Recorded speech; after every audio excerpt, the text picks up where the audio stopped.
আজকে আমরা সাল্লাল্লাহু আলাইহি ওয়াসাল্লামের শৈশবের খুব সুন্দর একটি ঘটনা বর্ণনা করব।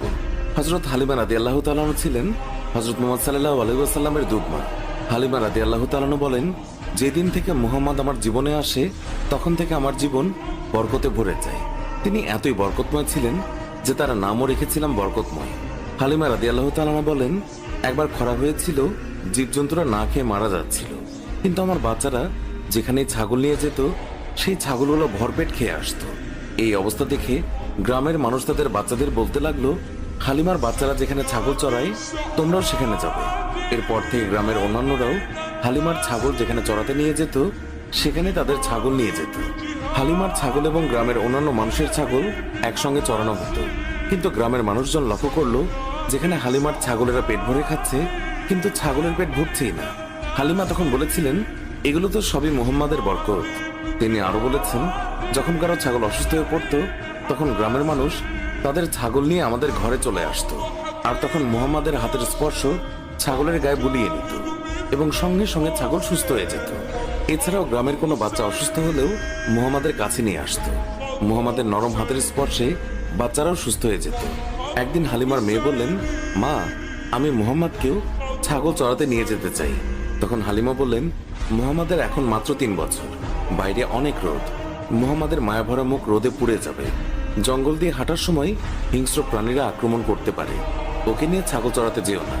হালিমার মেয়ে বললেন, আমি যখন মুহাম্মাদকে নিয়ে বের হই আকাশের রোদ তখন মেঘে পরিণত হয়, আমাদের ছায়া দেয়, জঙ্গলের হিংস্র পশুরা মুহাম্মাদের গালে চুমু খায়।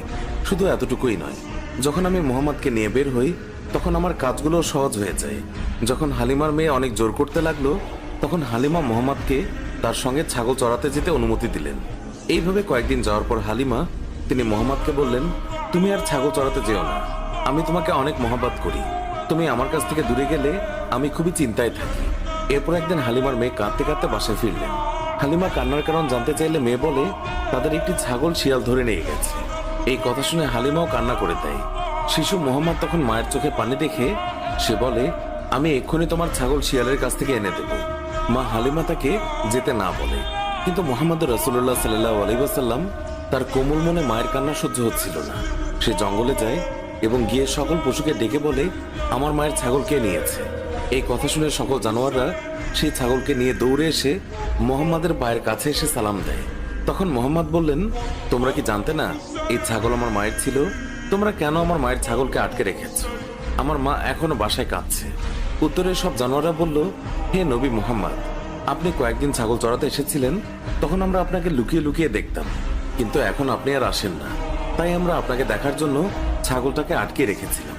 জানোয়াররা বলতে লাগলো, আপনার জন্য আমাদের জীবন কুরবান হয়েছে, আপনাকে দেখার নিছক বাহানা ছিল এই ছাগল ধরা।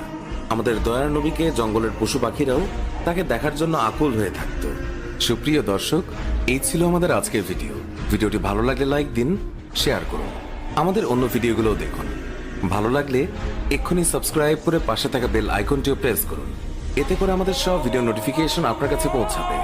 এখনকার মতো বিদায় নিচ্ছি, দেখা হবে নতুন কোনো ভিডিওতে। ভালো থাকবেন, ধন্যবাদ সবাইকে।